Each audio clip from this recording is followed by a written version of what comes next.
Hello, I'm Ollie and this is Criminolly, where I talk about crime, pulp, horror, that kind of thing. Today, science fiction I actually like. I'm going to talk about the Factus Sequence by Stark Holborn.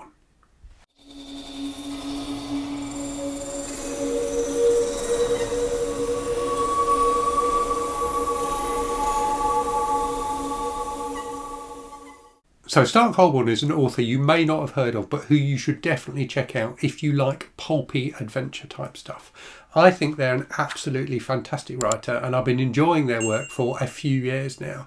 So the first thing I read by them was a book called Nunslinger, which was originally published in a number of parts. I think there's 12 parts to it, but you can buy it as a single volume. And this is the story of a nun in the Old West going up against a terrible kind of cavalry colonel who's really awful. Just a really, really enjoyable Western. Stark's also written a couple of novellas called Trigonometry and Advanced Trigonometry, which again play with kind of Western themes. So these are kind of alternate history type stories where you've got characters who are mathematician gunslingers, who are like fantastic gunslingers because they can work out all of the angles for ricochets and things like that. So a spin on the Western genre that's really, really entertaining. More recently, Stark's written these three books, the Factus Sequence. So Tenlo came out a few years ago. Hell's 8 came out, I think, last year or the year before, and Ninth Life is just being published recently.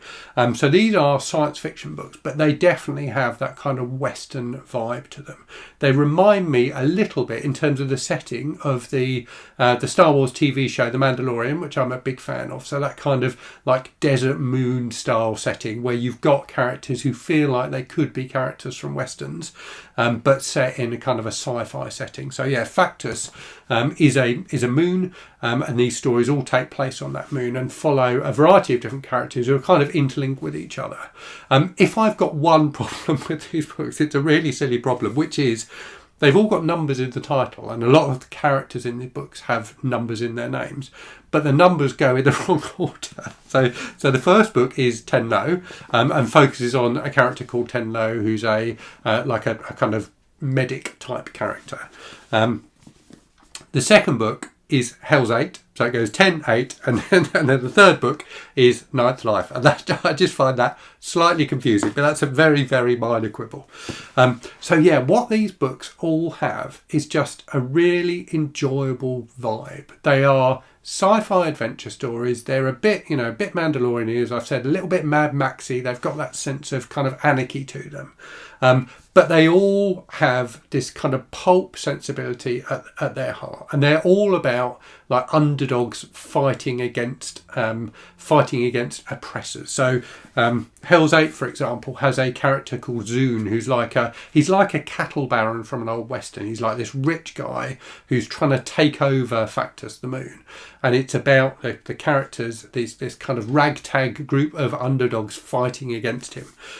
So yeah, really enjoyable stuff, and really has that kind of pulp sensibility, but also has a kind of modern, inclusive kind of feel to it as well. So as well as reminding me of some of that older stuff, they also remind me a bit of the Wayfarers books by Becky Chambers. So they've got that sense of all different kinds of people being represented in them in a way that doesn't ever get in the way of the stories, but just has a nice feel to it. And that's the thing I like most about these books, is just the vibe. There's just something I really enjoy about settling into a Stark Holborn book. I know I'm going to have a good time. I know there's going to be some fantastic action. There's always good action. I know there's going to be some good adventure. But I also know I'm just going to enjoy spending time with the characters. Ninth Life is really interesting because it takes a slightly different approach to things to the other two books. The first two books definitely feel like novels, and they definitely have that kind of sci-fi Western vibe to them. This one, I think, has more of a pulp fantasy kind of vibe to it. So it's about this particular character who features in the other books as well, but it's about different stages in her life. And it's told in different chapters, which almost feel like short stories, where you get a kind of snapshot of what her life was like at a particular point and what was going on. And in each of those different points, there's action and peril and adventure and things like that.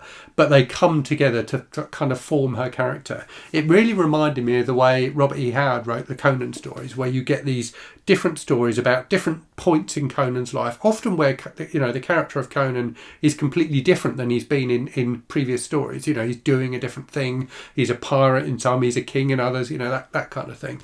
So it's definitely got that adventure, that kind of pulpy fantasy vibe to it. And I really enjoyed that. It was interesting. I thought that Stark Holborn took a slightly different direction with this book, and I thought it worked very, very well. And I've talked before on the channel about how I don't always enjoy science fiction and fantasy books, particularly where they have an over-reliance on world building. I think the thing that makes these books work really well is, whilst there definitely is world building there, it's not in your face, it's kind of in the background. There's not long bits of exposition. More of the world building is told through the lives of the characters, the situations they find themselves in. So it's done subtly, it's done in the background. It never overwhelms the story in a way that that kind of thing can do in science fiction and fantasy books, in my experience anyway. So yeah, if you like the sound of this, if you like pulpy adventure type stuff, but you want your pulpy adventure type stuff to have modern sensibilities as well, I definitely recommend the Factus Sequence and Stark Holborn's other books. They're all really fantastic. So I hope you found that interesting. Let me know in the comments if you read Stark Holborn and what you think of their work. And as always, thank you very much for watching. Hope you're safe and well out there. Hope you're reading good stuff. And I'll speak to you again very soon. Cheerio.